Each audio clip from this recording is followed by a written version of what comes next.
¿Qué tal, amigos de Yordum, Proyecto Tierra? Empezamos esta semana entrevistando al doctor Eric Rosas, con quien estuvimos hace ya algún tiempo. Eric, bienvenido. Gracias, Pedro. Eric estaba preparando un clúster sobre la industria y la investigación hace ya más de un año. No, ya llevamos bastante tiempo. Efectivamente, estuvimos contigo hace aproximadamente un año, pero tenemos ya más tiempo y cada vez estamos más cerca. Y ahorita estás viendo sobre las cuestiones métricas que parece que están modificando las formas de medición en la industria y esto está afectando a la productividad. Sí, bueno, fíjate, el Sistema Internacional de Unidades, que es el conjunto de unidades de medida para todas las cantidades que tú puedas imaginar, desde las más tangibles como pueden ser las longitudes, los pesos, el tiempo, hasta unas no muy evidentes, obvias para la población, como puede ser la cantidad de color que hay en una prenda, en una pintura, en fin, todo lo que te puedas imaginar, están regidas por algo que conocemos como el Sistema Internacional de Unidades. Este Sistema Internacional de Unidades tiene sus orígenes, tal como lo conocemos, en la Revolución Francesa. Que veníamos en aquel entonces como civilización pues de una etapa un poco oscura que era la Edad Media, la Edad Feudal, en donde una vez que concluyó el Imperio Romano, pues entonces esta uniformidad, esta coherencia de mediciones que le daba el imperio desapareció. El sistema métrico decimal. Y exactamente, y entonces se pulverizó. Con la Revolución Francesa se retoma esta uniformización y se genera el sistema métrico decimal, que es el antecedente inmediato del Sistema Internacional de Unidades. Proyecto Yordum es Proyecto Tierra. Proyecto Tierra. Conciencia y acción con una misión: limpiar y proteger el lugar en que vivimos. Proyecto Tierra.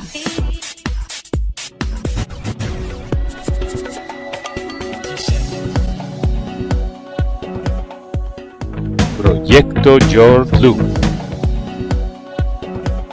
Ahorita que dices eso, me viene a la mente el sistema de medición inglés, el británico, que son libras, que aún subsiste efectivamente, pies, pulgadas, todo eso. ¿Por qué surgen estos dos? Pues es una cuestión, el mundo se ha ido haciendo más global, pero si regresamos en el tiempo, nos damos cuenta que realmente eran islas de conocimiento las que había en el mundo, islas, sociedades que estaban muy aisladas, es decir, viajar de París a Londres, ahora te puede tomar 3 horas en tren, pero en el pasado te podía tomar 2 días, y viajar a Escandinavia quizá un mes, en fin, ¿no? Es decir, las sociedades eran mucho más aisladas y el contacto comercial no era tan intenso como lo es ahora en un mundo global.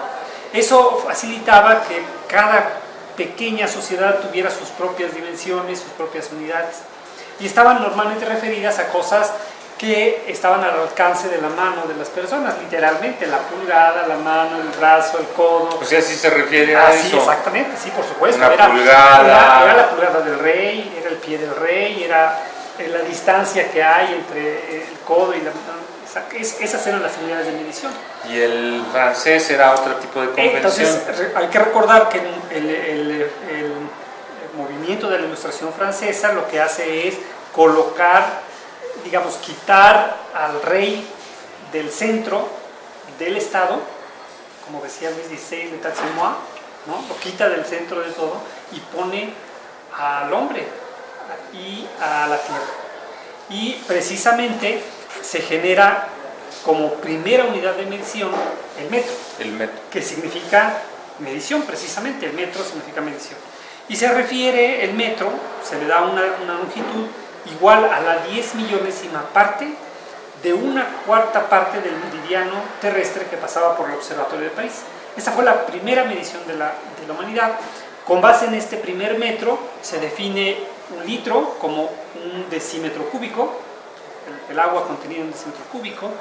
Él grabé originalmente el antecedente del kilogramo, que era el peso de ese volumen de agua, de ese decímetro cúbico, e incluso se define la moneda, el franco germinal, que era una un peso de plata igual a 10 gramos.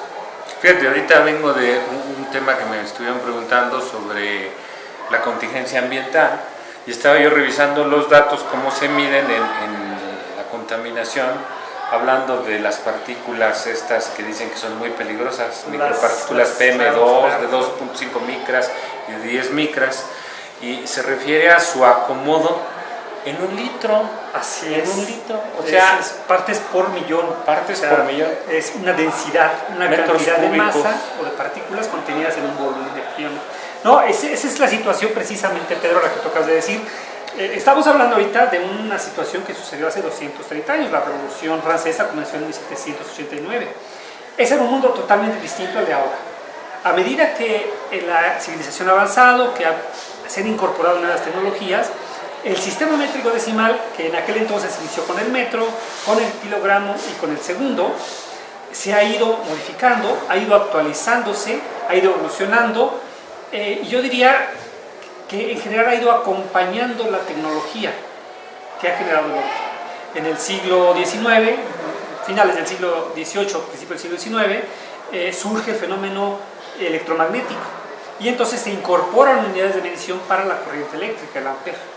También surge todo lo que tiene que ver con la termodinámica, los procesos termodinámicos, la máquina de vapor, la revolución industrial, y entonces se incorpora el Kelvin como unidad de medición para las cuestiones térmicas. Y esto que ahorita mencionas, ¿todo está cambiando en este momento? Todo está migrando, todo está adaptándose, todo está mejorando. Porque, o sea, es bueno que cambien las unidades. Por supuesto, ¿Y claro. cuál va a ser la unidad de medida? La cuestión es que no es tanto que cambien, sino que mejoran su exactitud. O sea, otra vez, permíteme regresar a hace 200 años. Hace 200 años el mundo era pues de jalar carretas con caballos, ¿verdad? De sembrar con hoces, cosechar con hoces, sembrar con yuntas. En esas circunstancias que tú midieras 1 milímetro de más, 1 milímetro de menos, un área para sembrar, no era gran problema. En la actualidad, medir esta cantidad de partículas suspendidas en el aire que pueden ser cancerígenas, que pueden ser perjudiciales para la salud, es de suma importancia que tú no te equivoques en miligramos, microgramos y las unidades ínfimas que tú te puedas imaginar. Por eso se están ajustando. Por eso ahorita es importante darles ese mayor nivel de exactitud a las unidades del sistema de medición. Lo que acaba de suceder este 20 de mayo de 2019 es precisamente la entrada en vigor de la más reciente actualización que ha sufrido el Sistema Internacional de Unidades. A lo largo de estos 230 años de historia reciente del Sistema Internacional de Unidades, ha sufrido muchas actualizaciones. Como te decía, comenzó siendo un sistema con 3 unidades, después se le incorporó otra. El nombre cambió de Sistema Métrico Decimal a Sistema Internacional de Unidades en 1960 y en 1971 se agregó la más reciente unidad de medición de las 7 unidades de base, que es el mol, que mide precisamente la cantidad de materia en cuestiones muy pequeñitas, muy ínfimas. Y ahora, por primera vez en la historia de este Sistema Internacional de Unidades, es que todas estas unidades están referidas a constantes físicas universales o constantes atómicas de la más alta exactitud, como son la velocidad de propagación de la luz en el vacío, el número de Avogadro, que es el número de partículas que se contienen en una cierta cantidad, como lo que tú mencionabas ahora para las partículas suspendidas contaminantes, la constante de Planck, que es la constante que cuantiza la materia, o sea, una constante de la estructura del universo, propia de la estructura del universo, la constante de Boltzmann, que dice cómo se transfiere la energía, y esto es uno de los más grandes avances que el Sistema Internacional de Unidades, la civilización como tal, ha logrado alcanzar en la medición. Y es muy importante porque nosotros estamos ahora en el umbral de una nueva era tecnológica. Una era tecnológica que tiene que ver con la fotónica, en donde literalmente son los fotones de luz, las partículas de luz que se mueven, y tenemos que tener capacidad para medirlas. Donde hay ya presentaciones de las primeras computadoras cuánticas experimentales que están funcionando. Y entonces las microcorrientes, las nanocorrientes, que son corrientes ínfimas, ¿verdad? Cantidades ínfimas de electricidad que se mueven, tenemos que saber cómo medirlas. Si queremos, por ejemplo, a inicios de este año, China logró alunizar en la cara oculta de la Luna, algo que fue un hito, que si bien hay todo un revestimiento científico a ese hallazgo, a ese logro, perdón, la realidad es que son pruebas para ver si se puede hacer minería espacial en el futuro cercano para poder traer tierras raras, para poder traer metales preciosos que se utilizan para alimentar la industria fotónica y toda la industria que se viene en el futuro. Es muy importante que sepamos medir la masa, en este caso con kilogramos muy exactos. Ahorita que andan los chinos a la casa del antimonio para llevárselo a sus aparatos electrónicos, ¿no? Eso, el rodio, platino, muchas tierras raras como el herbio, como, en fin, todas esas, esa banda de elementos químicos que vemos en las franjas debajo de la tabla periódica, que por cierto acaba de cumplir también 150 años en marzo pasado, son raras porque no se encuentran en abundancia y su extracción pues es muy costosa, pero su utilización en todos los aparatos que nosotros vemos, los teléfonos inteligentes, las cámaras digitales, las pantallas, etcétera, es lo que la alimenta. Entonces hay un gran negocio, hay un gran comercio, hay una gran necesidad, y por eso es importante hacer esta mejora en el sistema internacional de gas. Por ejemplo, te quiero comentar que el kilogramo que nosotros teníamos hasta antes del lunes era una pesa de platino iridio, un cilindrito de platino iridio que medía 39 milímetros de diámetro por 39 milímetros de altura y que databa de hace 130 años, de 1889. Desde entonces, esa pesa había servido de referencia para todo el mundo, para todas las aplicaciones. Era un kilo. Era un kilo, esa era la referencia del kilo. Y ese kilo, después de 130 años, había perdido materia. Si tú vas a la tortillería, no pasa nada si pierde 50 microgramos de materia, ¿verdad? Pero en estas condiciones que te digo, 50 kilogramos de materia de plata, de oro, de platino, de rodio, sumándole toda la extracción, toda la actividad minera, es una cantidad cuantiosa. Esa es la importancia que tiene.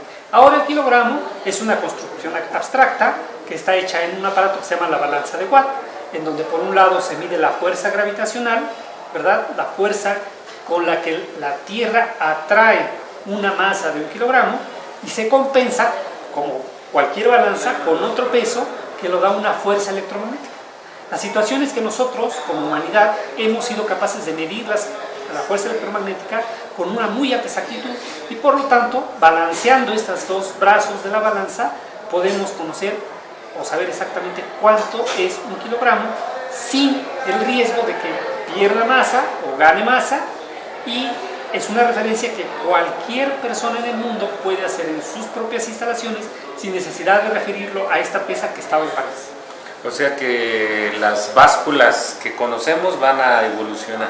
Eventualmente van a tener una mejor tecnología, porque ahora tienen una mayor referencia, una más exacta, y en general todas las unidades, el metro, el kilogramo, el segundo, el ampere, el mol, el Kelvin y la candela, que la candela es la unidad que ayuda a medir todas las cuestiones que tienen que ver con la luz. Muy importante otra vez en este cambio tecnológico que estamos teniendo, donde tenemos lámparas de estado sólido, que le llamamos normalmente lámparas LED, ¿verdad? Fibra óptica, que es lo que nos da todo el sustento para las telecomunicaciones, para que tengamos la transmisión de este programa que tú produces muy atinadamente, para que tengamos las celdas fotovoltaicas, para que ahora nos permiten aprovechar mejor la energía que proviene del sol, en fin, para toda la tecnología que tenemos actualmente. ¿Cómo nos actualizamos? No, nosotros Los que somos mortales. Nosotros no tenemos que hacer nada, esa es la gran ventaja. Cuando la Oficina Internacional de Pesos y Medidas implementa una actualización de esta naturaleza, lo hace a través de una red de laboratorios nacionales, que todos los países que han firmado el Tratado de la Convención del Metro, que fue un acuerdo que se firmó en 1875 y al que México se adhirió en 1790, y desde entonces formamos parte de esta comunidad internacional que adopta todas estas políticas en metrología. Esta red es la que se encarga de comparar todas sus unidades, mejorarlas, y nuestros patrones nacionales, en este caso en México, que resguarda el Centro Nacional de Metrología, ubicado en Querétaro, es el que se encarga de transferir esa exactitud gradualmente a través de todas las entidades del gobierno. Para nosotros es imperceptible. Tú un día llegarás a la gasolinería, a la tortillería, a cualquier lugar, comprarás con 1 kilo referenciado a esta pesa, y al día siguiente la referencia habrá cambiado, tú no lo vas a sentir, el instrumento será mejorado y no pasará nada. Deberían de tener bombas de gasolina que se adapten a la gasificación por calor, para que te digan, no, ahorita está la temperatura muy alta, te están surtiendo menos litros de los apropiados. Esto que tú mencionas ahorita, Pedro, fíjate que es muy oportuno que lo digas porque efectivamente la metrología es una actividad que te permite aplicar esas correcciones, ¿de acuerdo? Esas correcciones por temperatura, por evaporación, por dilatación térmica, etcétera, se pueden aplicar, se pueden poner en un programa de cómputo que vaya adaptado, retroalimentado al dispensador de combustible en este caso, y se podría mejorar mucho la venta de litros todo. de a litro. De litros de a litro. ¿Cómo nos ponemos en contacto contigo para saber más sobre el tema? Con todo gusto, pues si pueden seguirme en mis redes sociales, doctor, en abreviación DR, Eric Rosas, Eric solamente con C, por favor, tanto en las dos redes más importantes, Facebook y Twitter. En Twitter. ¿Y en la universidad estás? No, bueno, tenemos una columna en el Sol de Toluca, tenemos una columna en el Diario Portal y ocasionalmente también participo con Revista Universitaria con algunas contribuciones. Pues Eric, siempre es un placer estar contigo y aprender un poco más de lo que está ocurriendo en nuestro mundo y tenerte invitado. Ojalá de pronto tengamos una charla más amplia Con todo sobre gusto. este tema. Con todo gusto. Y yo te agradezco mucho. Gracias que nos hayas a ti. acompañado. Buen día. Eric Rosas, un investigador muy comprometido con el futuro del mundo y de nuestro país. Aquí en Your Room, Proyecto Tierra, se despide Pedro Gómez. Proyecto Your Loop es Proyecto Tierra. Proyecto Tierra. Conciencia y acción con una misión. Limpiar y proteger el lugar en que vivimos. Proyecto Tierra.